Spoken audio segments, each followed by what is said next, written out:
Hello everyone, welcome to deserving classes. Deserving classes का आज का सेशन है related to class 9th physics.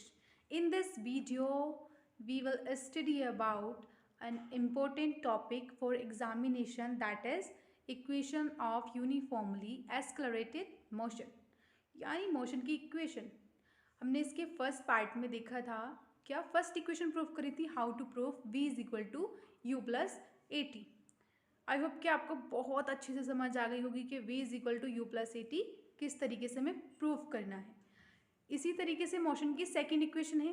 क्या होती है मोशन की सेकंड इक्वेशन? होती है s is equal to u t plus half a t square. क्या होती है मोशन की second equation? U t plus half a t square. अब हम देखेंगे हम इस चीज़ को, मतलब s is equal to u t plus half a t लेकर के कहाँ से आएंगे। ठीक है, जैसे हमने फर्स्ट वीडियो में सपोज किया था, इसी तरीके से इस वीडियो में सपोज करेंगे।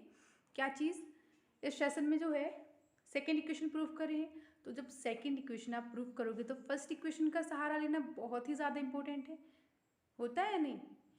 आप मतलब सेम चीज़, उसी चीज़ से रिलेटेड कुछ चीज़ें कर रहे होते हैं, तो किसी फर्स्ट वन का, लाइक आप क्लास 10th में आए हैं अभी, तो किसी उससे मिलेंगे जो कोई टॉपर होगा, उससे थोड़े से इंस्ट्रक्शंस लेंगे कि हाँ भैया आपने कैसा किया, या फिर दीदी आपने कैसा किया, हाउ टू, मतलब किस तरीके से आपने टॉप किया, आप कैसे पढ़ती थी, सब कुछ। तो उसी तरीके से, मतलब सेम स्ट्रीम थी तभी तो आपने उससे फोकस किया। अब इसी तरीके से मोशन की सेकेंड इक्वेशन को प्रूव करने के लिए हमें फर्स्ट इक्वेशन का सहारा लेना बहुत ही ज़्यादा ज़रूरी है। अब हम सपोज हमने देखा था फर्स्ट इक्वेशन में कि फाइनल वेलोसिटी किससे डिनोट करते हैं, v से डिनोट करते हैं, और इनिशियल वेलोसिटी को u से डिनोट करते हैं।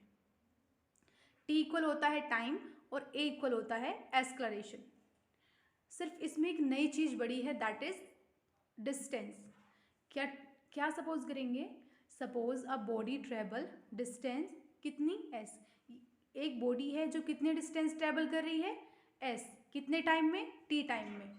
अगेन रिमाइंड करती हूँ मैं कि एक बॉडी है जो कितने डिस्टेंस ट्रेवल कर रही है t टाइम में, s डिस्टेंस को ट्रेवल कर रही है t टाइम के अंदर। अब आपने एवरेज वेलोसिटी पढ़ी होगी, क्या होती है कि what is average velocity. Average velocity का रेशियो या फिर फॉर्मूला कहीं तो क्या होता है, initial velocity plus final velocity. मतलब जो शुरुआत की वेलोसिटी है और जो बाद वाली वेलोसिटी है उन्हें ऐड कर दो, 2 से डिवाइड कर दो, क्या कहलाता है? Average velocity. एवरेज मीन्स क्या होता है? ये चीज़ का एवरेज निकालना।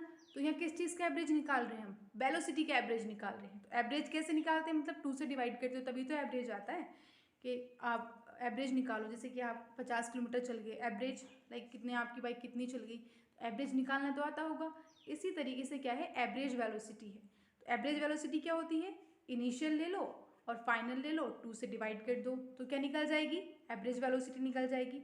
अब इसको हम सिंबलाइज कर लेते हैं। Average velocity is equal to u plus v upon 2। अब नीचे आते हैं, नीचे क्या लिखा हुआ है? Distance is equal to average velocity into time. मतलब आपने डिस्टेंस का फॉर्मूला पढ़ा है। डिस्टेंस का एक फॉर्मूला होता है कि एवरेज वेलोसिटी इनटू टाइम, तो वही फॉर्मूला हम एस इक्वेशन में यूज़ करेंगे। क्यों? क्योंकि हमें क्या चीज़ चाहिए? एस चाहिए। एस लेने की वजह से हम डिस्टेंस के पास जाएंगे, जहाँ से हम क्या लेके आएंगे? Distance is equal to average velocity into time लेकर के आएंगे। ठीक है, अब इसको फिर से सिंबलाइज कर दो। डिस्टेंस का सिंबल क्या माना है हमने? एस माना है, तो distance is equal to s हो गई। एवरेज वेलोसिटी का क्या फॉर्मूला निकल करके आया? u plus v upon 2। सीधा सीधा ऐड कर दो, एवरेज वेलोसिटी का जो फॉर्मूला है वो इस फॉर्मूले में ऐड कर दो, u प्लस वी अपॉन 2, और इनटू टाइम साथ में चल ही रहा है, टाइम का सिंबल दे दो t। ठीक है, और तो फिर इक्वेशन क्या आएगी?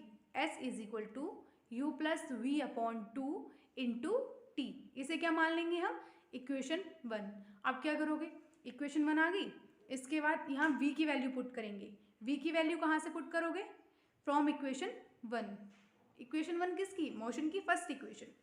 मैंने कहा था ना स्टार्टिंग में ही कि हमें किसी भी सेकेंड इक्वेशन को प्रूव करने के लिए फर्स्ट इक्वेशन का सहारा बहुत ही ज़्यादा इंपॉर्टेंट है। सो अब कहाँ है सहारा? अब यही देखते हैं कि v की वैल्यू हम कहाँ से पुट करेंगे? From motion first equation. अब क्या पुट करेंगे? Put the value of b in first equation.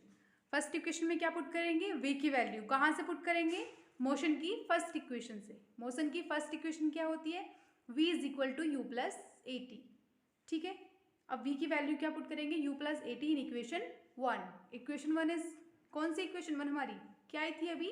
s is equal to u plus v upon two into t. ये थी हमारी फर्स्ट इक्वेशन। अब इसमें कहीं आपको v दिख रहा है? इस on the place of v we put u plus a t. Second step देखिएगा, u प्लस, आपको ब्रैकेट के अंदर u प्लस ए टी तो पुट दिख रहा है, बाकी तो कुछ ऐड नहीं किया, और डिवाइड में क्या था? 2 था, और इंटू टी हो गया। ठीक है, अब s इज इक्वल टू क्या होगा? u कितने हो गए हमारे? 2 u हो गए, तो 2u plus a T upon 2 into T. ठीक है, अब 2u plus a T upon 2 के इंटू में कौन है? सारे के इंटू में t है। अब क्या करोगे? सारे के इंटू में जब t है तो t की मल्टीप्लाई करनी पड़ेगी, मतलब सारे में करनी पड़ेगी। तो क्या आएगा? 2ut upon 2 plus a t का स्क्वायर हो जाएगा, क्योंकि एक t पहले से प्रेजेंट है और एक t अब मिली है, तो क्या होगा? ए टी का स्क्वायर अपॉन 2। हमने डिवाइड करके लिख दिया है। ठीक है, अब 2 से 2 कट गया और ए टी स्क्वायर अपॉन 2। अब एरो के साथ जाइएगा, राइट साइड में क्या लिखा हुआ है? s is equal to u t plus a t का स्क्वायर अपॉन 2। ठीक है, अब s is equal to u t plus, upon में जो 2 है इसे हाफ करके आगे लेके आ जाओ ए टी के, तो you t plus half a t square. ठीक है, मोशन की सेकंड इक्वेशन भी प्रूफ होगी, यही तो थी, s is equal to u t plus half a t square, यही तो मैं प्रूफ करनी थी। मोशन की सेकंड इक्वेशन भी प्रूफ हो गई। Okay, is that clear to you all? ठीक है, thank you for watching this video.